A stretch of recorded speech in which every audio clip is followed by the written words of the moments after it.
Good evening, racing fans. Welcome back to the channel, proudly sponsored by betting.co.uk. And I'm glad to say that Cheltenham is finally back on the calendar. We've got the showcase meeting over the next 2 days. And what we're going to do in this episode is bring you a small preview and try and find you a couple of winners for the next few days. But this is actually going to be the setup for the remainder of the season. Scotty and Jamie will be joining me for the Countdown to Cheltenham Series 3 that will be live in the next few weeks. But we'll see if we can find some winners for you guys at the showcase meeting before we get stuck into the anti-post punting. But first of all, how are we doing then, boys? Bad boy, how you been? Yeah, sound. Not bad, mate. Thank you for having me. Looking forward to it. Good to be on with a legend like yourself and Jamie. So yeah, looking forward to it. Thank you for having me. I always say, like, if you're on a lot of podcasts, you're either very good or you get the sympathy vote. So we'll see how Jamie lives up to his name this year. I think we call that pressure on then straight away. So James, how you doing? Not bad, James, and yourself? Yeah, very good, mate. Very good. And he is right, though. You're everywhere now, aren't you, on YouTube? You can go on anyone's podcast and you're there. What's happened? You're so popular. What's going on? They're all fucking Egypt. Well, okay, say no more. Right then, boys, let's not waste any time. Let's get straight into the action. We'll start off with the day one preview. We're going to kick off in the 135. We've got a conditional jockey's handicap hurdle over 2 miles. And this race is actually looking quite competitive. We've got Affadil, who has opened up as your 3-1 favourite here. And I do actually think he's a nice horse that possesses quite a lot of natural ability. He did also beat some older horses at Ayr to finish off his season last year. And he probably is well handicapped. But I've got a slight reservation for him at Cheltenham first time out in this sort of race. How do you boys see the favourite? Scotty? Yeah, I've got him. I've got 2 in the race where I'm looking at. He's one of them, obviously. He's got a favourites chance. He was mixing it with good company last year. As you said, that Ayr race was pretty good. But he's got a Greatwood hurdle entry. So it tells me that he's trying to get a good run in, obviously, beforehand. He mixed it with the likes of Jazzy Matty in the Fred Winter. He finished, I think, 8th in that race. Ran a pretty good race there. But yeah, I think he's got a favourites chance. But the one in the race I like is Teddy Blue. I think he's a very consistent horse. Seems to be getting better. I think he's a pretty sound traveller, decent jumper.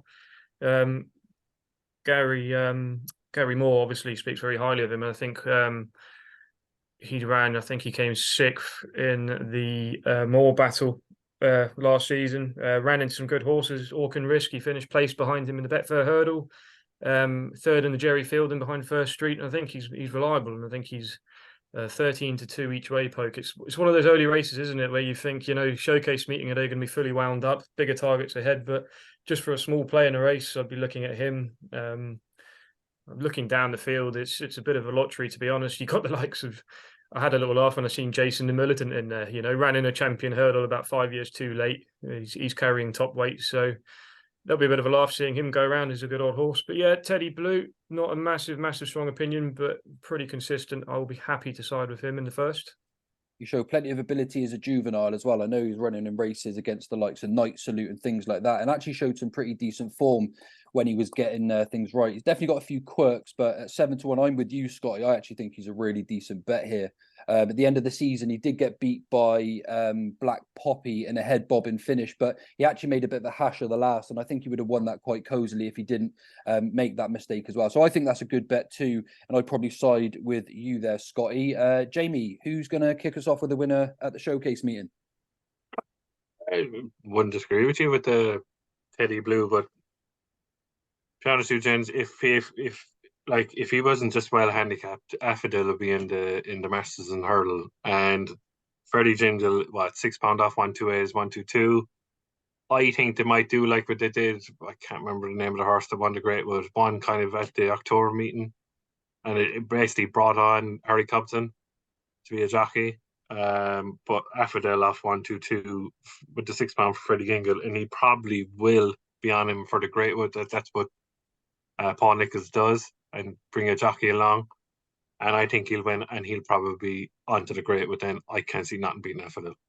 Decent price at 3-1, James, as well, isn't he? As well, I suppose if he stays out of trouble, he's going to get a really good run up that hill, and he did finish well in the Boodles as well. So I could definitely see the Well, angle yeah, there. exactly what you're saying, Judge. It'll test the Boodle's form, like Jazzy Matty, and obviously likes a biker who's been entered in the Great Wood. Do you know what I mean? Yeah, I can't see nothing beating him because, especially with the Great Wood hurdle entry, like 128, it'll probably get in.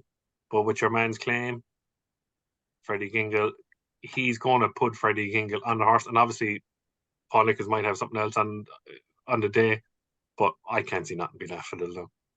He looks very well handicapped in comparison to most of these as well. I am going to side with Teddy Blue. I'm going to stick with the selection of Scotties as well. However, I do think, like you're saying there, Jay, making a really good case for him, and the winner could actually just be staring us in the face in the opening race. So, okay, we'll move on to race number 2. We've got the 2:10s. We've got a novice's chase here over 2 miles. My mate Mozzie heads the bet in here at 8-11, and understandably so. But he's a little bit of a quirky type himself, and he's done some good winning on the flat in recent times. I'm not totally sure that I'm willing to get involved at those prices. Jetronic looks a nice type as well for Paul Nichols. He looks like he could be a pretty decent recruit, but it's pretty much a no bet race for me here. James, do the Irish take the second race? Yeah, I'm like on all non-form gins, you should like. Do you know what I mean? Like as the lads were saying yesterday on the Cheltenham Exchange, does he like a battle?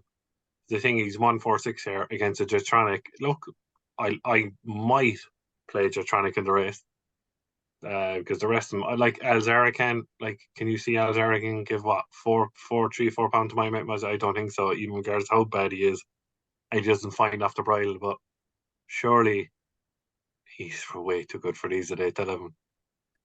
And he should win. There's some question marks around the others as well, other than my mate Mozzie as well. We haven't seen this Jetronic yet. Walking Clover's a right quirky sort, and Al Zarakan is definitely more of a flat horse. I know he's taken to hurdles, but he's a quirky type too. Scotty, any strong opinion in the second? No, I think what you said there. I think they've got quirks. Walking Clover's definitely got some quirks to him. He's got an okay bit of form. I think if he put it all together, he's an okay chance of 6-1. But I think it is the top 2 in the betting. It's pretty hard to know what Jetronic is at the moment, isn't it? He's had that one race in France, 4-year-old chase in form in France, bought by Mr. Giles, who's had some class horses. Grenadine, probably his most recent 2-mile chaser. But yeah, my mate Mozzie on form should win. Or hurdle form, he's way ahead, isn't he? Of pretty much anything. So placing the Irish Cesarovic recently on the flat, but beaten him by 50-1 shot at Fairy House on his debut. He should have won that race. But I think if there was a betting angle, this place pot buster, it's only 4 runners. I just avoid the race, maybe in play. If my mate Mozzie's out in front and he's making mistakes and Jetronic's jumping better, I'll probably put a small play in running on Jetronic, but I think it's one of them. Wait to see how the race unfolds and maybe just have a small and play bet. But like you both said, my mate Mozzie's a class above, isn't he? And he should win if he puts it all together. It's very much like an interesting starting point, though, I do think, for Jetronic as well. It's not often that Nichols sends these novices straight to Cheltenham for their first start. And obviously with a nice bit of cut in the ground, he might be a pretty decent horse, but it's still a no bet race for me. But you have to remember too, Ginge, that the horse that he lost to, there was a 7-pound claim on it. I know he was 50-1. Like, there was no 7-pound claim on it either one. Like, do you know what I mean? Like, but obviously there's the case that the fact of the matter is that he doesn't find much off the bridle, but he's surely too good for what he's like at 8-11. I mean, he's a graded animal. He's running races like the Royal Bond as well. So he was highly Galway hurdle. Exactly. Yeah. So he's going to be really hard to beat, surely. And that 8-11 again might just be something that's staring us in the face really come after the race tomorrow. Okay, so let's move on then, boys. In the 2:45, we've got a novice hurdle here over 2 mile 4 furlongs. A very interesting race here, which is headed by El Elefante for Lucinda Russell, who, don't get me wrong, I think is going to be a really nice horse, but this is actually still just a 5-year-old coming up against a few older horses, and I'm not necessarily sure this one's going to be that far ahead at this point in her career. So for me, I think Tagman's a seriously solid bet here. He's the only 7-year-old in the race. He's got some pretty decent form in the book without necessarily being a world beater, and I don't think he's going to do too much wrong when he goes round Cheltenham as well. So he's a decent enough traveller for me, and I can't trust in Canto Bruno, which of course Alex isn't going to be too happy about, is he? However, I think Tagman's a pretty decent bet in this race. If you want one for a price, possibly push the button for the Twister team. They're going to have their horses really geared up for this this race too. But the 7-year-old Tagman, I think, has to be ahead of schedule, even though we've got some nice novices coming through in this race. Scotty, any strong suggestion in the 245? Yep, I'm with you. This is my bet of the day. Tagman, Henry de Bromhead. Been mixing it with some real class horses last season, the likes of Grange Clare West, found the 50, second to Good Land at Leopardstown, fourth to Ashrow Diamond at Nace. I think he's definitely the one that's got the potential to be the good horse in this race. With you, sorry, Alex. Encanto Bruno's shite. Don't like him. Think he's not good. The thing, I mean, why has he switched trainer? I mean, is he with John McConnell, wasn't he? I think he's joined us at Gavin Cromwell. He's with now, which I thought was interesting. But in such a short period of time, is he going to eke out that much improvement? Obviously, different schooling methods, different feed. I don't know what goes on in stables when they change, but that was interesting, I thought. But yeah, I'd respect the favourite El Elephant. Nearly said elephant then.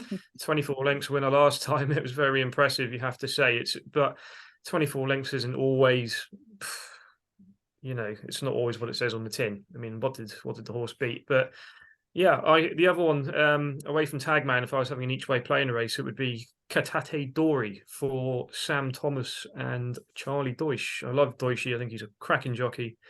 Really impressed with the attitude of the horse. Bumper when it won at Market Raisin in March. I thought he really stuck his head down and he showed a good bit of ability. So he'd be another one I'd look at. But again, making hurdle bows, it's pretty much unknown. But he'd be one I'd be looking at down the line. But for me, Tagman would be an absolute good thing. 2 for the Tagman. Jamie, any sway in our decision there? You're talking absolute shite to you. Oh, God, that's a big call. Come on, what you got for Absolute us? shite.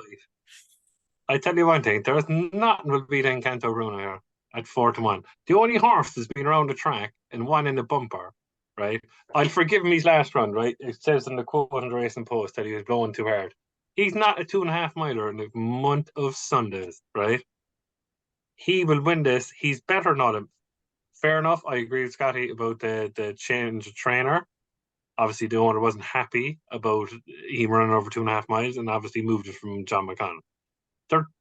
Like you're going about Cheltenham, and I will repeat myself here. Horses for courses. This horse has been around the track. He was so impressive at Bellewstown that day, and obviously I thought it was too early in the season. He was 10th in the champion bumper. He's way better than all of these. 4-1. What a cracking bet. Nothing would beat Encanto Bruno.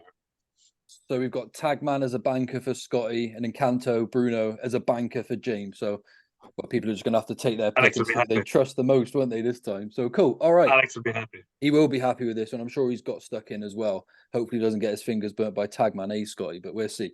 Anyway, in the 320, we've got a handicap chase over 2 mile, 3.5 furlongs here. We've got another Paul Nicholls favourite in Ginny's Destiny. Now, this is actually a really nice horse, probably going to progress quite nicely this year, but it's plenty competitive below him in this field as well. Jamie, have you got anything strong in this one too? Not really, James. No. I'll skip this one. Thank you. Plenty of nearly horses to me as well. I haven't really got a strong selection down here. I did have Jamie Snowden on the channel a few weeks ago, and he did give Passing Well as one of his horses to follow. So that could be something just to keep an eye out for there. But Scotty, can you shed any more light on the winner for us? Kind of with Jamie, I looked at this race quite a few times, and I think Ginny's Destiny is the right favourite, just on mixing it with the likes of Rare Edition and Grey Dawning last season. The only other one I'd say 7-1 is Atlanta Brave. Kerry Lee obviously won the Welsh Champion Hurdle with Nemean Line. That's her only runner, I think, since June, so this will be her second one. So I don't think she's just sticking it in there just for a day out. I think it's the same owners as the Paddy Power she won. Was it Happy Diva? I think they used to. That's the same owners. That's right. Yeah, it is. Yeah, so that would just be one I'd be having a look at as a small play just for fun, but I haven't really got a strong opinion. You could make a case for pretty much all of them, and I tend to find when you've got a race like that, it's probably best just not to have a bet at all, to be honest, isn't it, really? And keep your money for the next one, which is a pretty decent race. We've got the Grade 2, the Sky Bet Novices Hurdle. 2 miles here, again, good to soft ground. And I wonder if we're all going to tally up the same here, because on paper there is quite a standout selection in this race. But before we go on to my bet, Jamie, who do you fancy here? All over, as I said, in renting racing during the week, gents. I'm all over Willie the Builder. Obviously waiting for D'Angelo Dundee to come back out, but it's just whatever about RPRs and official ratings and times, he just caught my eye. And sometimes you're just better off going with your eye. I agree. Like, to know, but the Toto 2 is what, 5-2 favourite, and it was second 2 lengths behind You Ought to Know, and Croke Park came out today, and obviously he's favourite on that. But I can't have Castellamanes. As I said to you, I'm not being snobbish or anything. Worcester Farm, to me, around Cheltenham, will never hold up. It's just a fact of life. Maybe 10%, maybe we'll win from Worcester to Cheltenham. But, I mean, like, at 7-2. Like, especially running in a decent bumper around Punchestown. And he won you talk to as he could have won by 40 lengths. I'm all over Ridley the Builder, and I'm going to back him, and he's 7-2, and I think he'll win. Wow, I didn't expect that, Jamie. I must say, I really thought you were going to be in on the Toto 2 camp here as well, because I think he's a good thing myself. But again, sometimes, like you said, your eye does just catch a horse, and when one seems to catch your eye, sometimes that can just be the best way to side with things, can't it? Form isn't always everything on a race card. Scotty, are you following James here with Willie the Builder? Have you got a different opinion in the race? Well, I'm just going to touch on Cam Sinas quickly. I think Jamie's a bit quick to write off just because it ran at Worcester. I think that's a load. I think he's talking shite. I remember when Itchy Feet ran at Leicester in a novice chase, which never happens to produce festival winners or forms. And Itchy Feet won a Grade 1 straight after in his second run over fences. So I think Jamie's talking rubbish there personally. So I'd have a bit more respect for the horse. I think he won really impressively. But again, it is that case of it won so easily. How good was everything behind it? But I'm actually going to backtrack and I'm going to stick with Jungle Boogie, and I'm going to say Willie the Builder is a definite one to double up with in the previous. Any addition, me, love it. I love it. I had to get a dig in. Willie the Builder is a good thing. Absolute good thing. Okay, maybe I'm barking up the wrong tree then, boys. Maybe with that one. Yeah, all in Willie the Builder. I think 7-2 is ridiculous. It should be about 9-4 after the day. That's a big call, that is. I don't know if I can trust. He should be 6-4, James. He should be 6-4. Maybe I'll just backtrack and say Willie the Builder then, just to join in on the crowd. But you must really think of a lot of him, because that Toto 2's got some seriously good form that he's bringing over from Ireland, and so I mean, look, happy to be proved wrong, guys. You're both seriously sweet on him. Who am I to argue with that? Just make a quick point, mate. It's like you get these Irish horses that come over early in the season. We've seen Hibrisco last year, for instance, Music Drive, those kind of horses. You can't take them seriously when they come over. You rarely get a good one that runs in the October, even sometimes in the November meetings. So I'm not buying into it myself. Sure. Fahy did have that winner a few years ago, didn't he? Was it Boston something? Belfast Banter, wasn't it? He had Belfast Banter. Yeah, and he won the county hurdle in a Grade 1. Yeah. Decent, shrewd trainer anyway. So, but look, you're both very sweet on Willie the Builder. That's certainly got me worried about my Toto ticket. Right, let's go on to the amateur jockeys handicap chase, the 4:30, and I'm going to kick us off here because there's a horse I fancied all week since the bookings came out here, and that's One True King for Nigel Twiston-Davies. Really nice horse this is, who on form figures you will look at and probably question why he is so high up in the market, but he's off a £5 lower mark running tomorrow than he was of when he won at market raising this time last year on good to soft ground. He actually opened up again this season in the same race this year on fast ground, which wasn't going to be to his liking. He was given quite an easy ride, but hopefully that'll put him just right for this race tomorrow. They've got a jockey on board here called Toby McCain Mitchell, claiming £7. Now, I don't know too much about him, but he has had 5 rides and has had 1 winner from those 5. So he's obviously quite well trusted by the Twiston-Davies team, and they've had him jocked up since Monday. So I think they've had a long-term plan for One True King here. He was actually about 16-1. Just looking now, he's already into 8-1. So the price is going quite fast, but I think they've had a long-term plan for this One True King, and he could be really well in. At the same time, there is a runner in here called Mole Court for Ben Paulin, a decent front runner who I've been on a few times this year. I think turning for home, he is the one that's going to be in the lead and the one that they've got to catch. But I've just got a feeling that this One True King could be in for a big run tomorrow. He's £5 well in on his form last year. He's got a £7 claimer on board who has had a win already. I'm just going to give him a little bit of a chance. However, the 8-1 is starting to look a little bit unvaluable. Jamie, who do you like in this race, or do you not at all? Don't know, and I'm leaving it alone. No, not for me, amateur jockey races. All right, cool. Scotty? Yeah, I think One True King does have a good chance. I think he's got, like you said, the claimer. It's definitely in his favour. Tim Pat, I was looking up for Donald McCain. Again, the best amateur rider, in my opinion. Derek O'Connor over Cheltenham. Brilliant. He's a bit hit and miss, though. He ran in the Grand National trial. He was pulled up at Haydock last season. 17-2 is a bit skimpy. That's what I'm looking at now. But the one I came down on is Bella Bliss for John McConnell. It ran, I think it was a couple of weeks ago in that race, Unexpected Party one, where it beat Nappers Hill.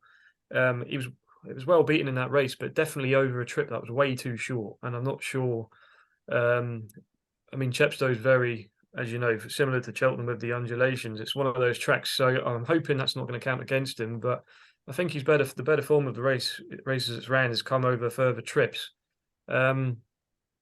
I'm just surprised at turning the horse out so early. It might tell me that could have been just blowing a few more cobwebs away and getting it prepped for this race. It's been running through the summer, running some okay races, pretty hit and miss. That was the only other one I was looking at a price, but again, not a massively strong opinion. Pretty tough race. I do like that angle though, Scotty, because I'm a big fan of Chepstow form. I always say this when it comes to Cheltenham as well, because they've got a real long, steep uphill finish, and they tend to get racing quite early as well. So you need horses with plenty of stamina. You might have found a little bit of a gem there, but yeah, it looks like we're all treading a little bit carefully. Bar perhaps myself, I'm going to put my neck on the line here for One True King as a pretty decent bet for the week. Right, we'll move on to the final race of the day. We've got the handicap hurdle, 2 mile 4 furlongs, good to soft here. Angel's Breath currently leads the betting at 6-1, but this is a seriously open contest. But I've got my eye on Soul Icon here, boys. I do think he's going to be a really good front running. I think he's going to get a really good front runner ride again from Harry Kimber. He actually won the conditionals jockey race here last season, which is the opening race on this card over 2 miles, but he steps up to 2 mile 4 this season, and he is actually running off £12 higher than last year, but he won on his seasonal debut just a couple of weeks ago, and he made light work of that mark as well. So I think, again, this has probably been the target. I think we're going to see a very good front runner ride from Harry Kimber, and I think Soul Icon at 11-1 is the bet of day number 1. Scotty, who do you think in the final race? I'll tell you a story, a quick one. So about 2-3 years ago, shut up.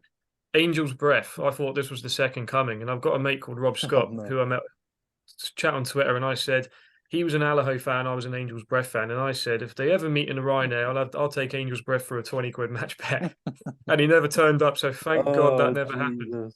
So every time I see him run now, I just laugh to myself. But again, this screams for me, pipe opener, don't touch it, 6-1. He's going to go for the Paddy Power Gold Cup, all being well. He's still quite lightly raised. He's had his problems. I'd just be staying well away from him tomorrow. I'm just not interested. But yeah, Kansas City Star is the one for me. Gordon Elliott, pretty solid run last day. Finished second at Downpatrick. Been mixing it again with... It's such a weird horse. It's still a maiden, but then you look at the horses it's finished second to. Ashrow Diamond, pulled up in the Challow Hermes Allen, but that was an absolutely treacherous day at Newbury. The ground was awful. And we've had Cheltenham winners come out of that. You Wear It Well was in that race. Ran against Seabank Bistro, who I love, but everyone thinks that horse is a pig, but I like Seabank Bistro. He is a pig. He is a pig. He is a pig. Yeah. He is a big pig. But yeah, that's the one that I'd be looking at is Kansas City Star, runs off 10-12, rated 122. Got a lot to find with Angel's Breath if Angel's Breath runs up to his hurdles mark of 138. But I think consistency-wise, always likes to run into a place. 8-1 is a little one for the each-way multiples. So I'd be happy with that. Excellent, excellent. And James, how are you going to finish us off for the day? Are you going to give us a winner to close out day 1, or what's the case? Yeah, I'm all over Lallygag here. Lallygag, yep. All over Lallygag. Up a pound, he was beaten by Williston and Bold Endeavour. Bold Endeavour finished 5th in the Coral Cup, then was second to Williston, then and the race in the April meeting. The last time Lallygag won, Freddie Gingle was on in Exeter, and the time before he was beating length of quarter for a horse that a lot of people have put up to, a horse to follow is Grey Dawning. So I think with the £7 claimer Gingle, 126, 6-1, great price. I can't see it out of the first 3 or 4 anyway, Ginge. One I will say, if absolutely pissed down, is a horse that Jordan Gainford has been chopped up at now. The form is absolutely shocking. But I backed him in the stall, and Colin Keane was there, and I was there at the flat meet on the Thursday, and he was like, what, 16-1, 25-1. I backed him.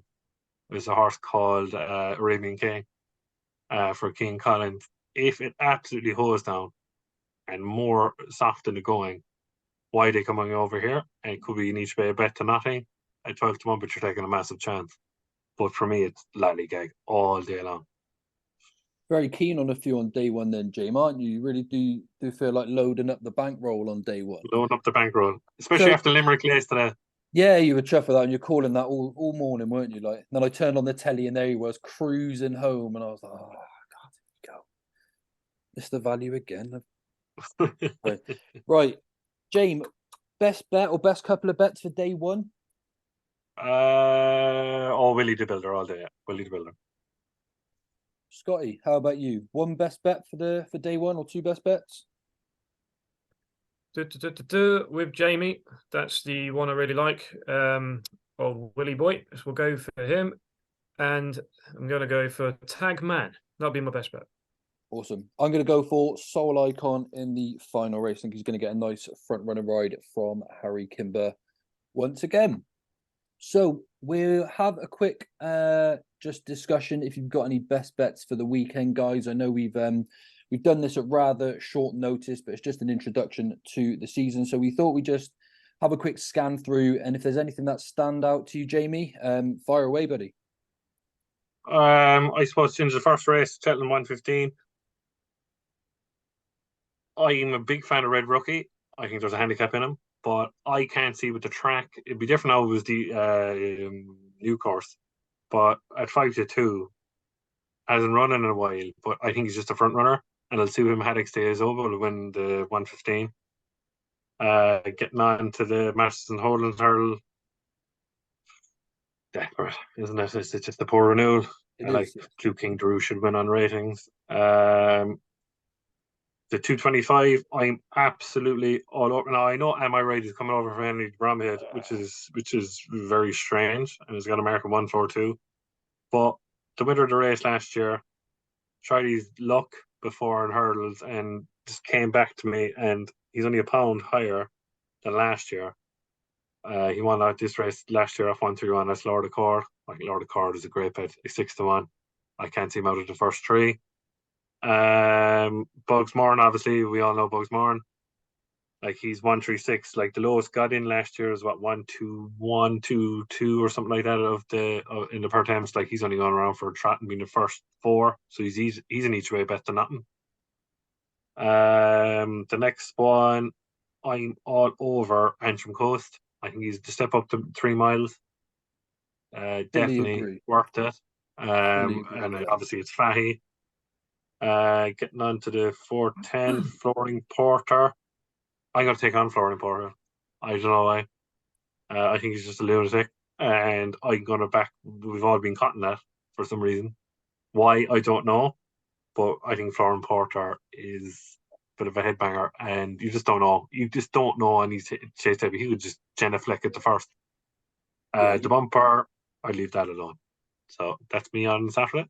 Yeah, I'm very interested to see Flooring Porter just like you are, but he's an absolute nutcase. He's probably his own worst enemy as well. So I find when he could win by 30 lengths. Of course. That's the type of opposite. Of course, he's got a massive engine. It'd be amazing to see, it really would. But it's hard to back horses when they have so many risks attached to them, and then they're being sent chasing as well. So sometimes they just stand out to you. James, bad boy, even. What have you got for us for Saturday? Yeah, I'm not going to touch the Flooring Porter race, but I agree. He'll either jump like an absolute aeroplane or he'll hit every fence and come forth. You just don't know what he's going to do. So we've all been caught at 7-2's worth of tenner of anyone's money just with Cheltenham form. Obviously, the trainer knows how to get horses right, how to jump fences, but I wouldn't be touching the race personally. My best bet would be in the Mattison's hurdle. It's the worst Mattison's hurdle I've ever seen in my life. I hate Blue King Daru. I think that horse is an absolute dog. I just don't like it. His run at Cheltenham in the Triumph Hurdle trial was absolutely disgusting. Pulled like a train. It was just hated everything about it. I'd be going all in on Spirit Danu for Gary Moore. Really, really impressed. He's got a lot to find on ratings. I think he's got about £16 to find or something like that. But I'm not worried about that. I said the same the other day when Sco Royale and all the old favourites, First Street, all lined up in that race at Kempton, and Rue Ball had a lot to find. But improving horses have to only go up half of what they're chasing. And All a right, horse Scotty, can with back your as well. route. So basically, what I'm trying to say is take on Blue King Daru, lay it till the cows come home, and back Spirit Danu, and you will do well. But I And no haven't got. bugs. Pardon? No bugs. What does that mean? But Oh, no no bugs. bugs, Moran. Bugs Moran. I was just about to get to that if you let me finish. Thank you. So yeah, this is the horse. This is the one. So Okay. a lot of people will probably not know that I'm good friends with the owner of Bugs Moran, who also owns Jesse Evans, Jack Singleton, and his father Tommy. So Jack's flying off to the Breeders' Cup, I think tomorrow. He's going for a holiday, going to Vegas. And we had a long conversation for about an hour the other night with one of our other friends, Alec Mansfield. And like Jamie said, he's off 136. The UK handicapper, of course, gave him £4. He was on 132. Went up £2 for finishing second at Listowel. It's a Pertemps qualifier, isn't it? Say no more. It's a Pertemps qualifier. Jack has said to me, the plan is to run, obviously, as well as they can, and they are very, very hopeful he will be in the first four. He could win. They're not worried about the ground. They think he's more out of the two horses. Jesse Evans hates soft ground. Anything was soft in the description, but Bugs is a more versatile horse. He will love the trip. All over 3 miles. I'm just hoping he'll get in, and then I think the plan is to stick him away for the Pertemps final in March. So anybody that wants to have a little go on Bugs, the Pertemps markets won't be out yet. Keep your eye on him, and he is going to go well on Saturday. I'm not saying he's going to win. I'm not saying he's going to finish fourth, but he is going to be trying his heart out to get into that final in March. And I just want to wish Jack and Tommy all the best. And I would like nothing more than to see them do well. They've been so close to big races before. Cesarovic, all those races with Jesse Evans, second in the Galway Hurdle a couple of times, placed in it again before. They deserve a big pot. And Bugs Moran he's not just I'm trying to explain, he's not a horse you think, oh, I hope they do well. He is a class horse. He's had his little niggles, but he's beaten the likes of Eric Bloodaxe, who was no mug, Angel's Dawn, who won a Kim Muir. He has definitely got the potential to be a top horse. And if he does win the race, he'll go up to 142. That's what I'm predicting, my projected handicap mark. The same mark, Good Time Johnny won off in March. Hey, there you go. That's an exclusive. So right that's there the plan. to That's the plan in my head. So, yeah. And he's 13-2 at the moment, Scotty, as well. So it's not the worst each way bet to nothing, like James said as well, obviously, at this point in time. So nice one, lads. If you get on the first, you're going to get on the first 4 to qualify, as you know, but on the Betfair markets, your first 5 places, they'll probably offer you around 11 to 10. So he looks good enough, doesn't he? Like you said as well. So that'll be good, Scotty. We can track that as well then throughout the season and see obviously how he gets on. Well, boys, my best bet for the entire weekend is in the 335. It's the novice hurdle, and it's the same horse that Jamie has mentioned as Antrim Coast for Gavin Cromwell. I think you're going to be really hard to beat. Probably going to go off quite a short price. Decent traveller. Don't see what's going to be in the race, and I think that's a pretty decent bet for Saturday. That will do. All right then, boys. Well, thanks for joining us again. I know it's only been a quick run through for the showcase meeting, but again, we'll be back with the Countdown to Cheltenham series in a few weeks, and we'll start rolling out those anti-post selections for you. Jane, what are your plans? Where are you watching it this weekend? I'm playing golf on. I'll probably be watching the pub tomorrow, and I'm playing golf in Limerick on Saturday, so I'll miss most of it. So that's my plan for the weekend, Ginger. Proper man of luxury you are, Jane. What about you, Scott? Are you watching it at home tomorrow? no, mate, I'm working, but I'll be doing my usual. I'll be hiding in the warehouse on the phone every race, volume on 1, But yeah, Saturday I'll be going into town to do the little usual bit, and then head home for the afternoon. Watch the races, and then head off for my snooker match at 5:30. Best of 19 yes. frames. So you can update us hopefully next we'll time. be going there with a few beer tokens. You can update us next time then, Scotty, how you go on. Look, the recording's about to end, so I'm going to say bye. Thanks, everyone, for tuning in, and we'll see you all real soon. Bye for now.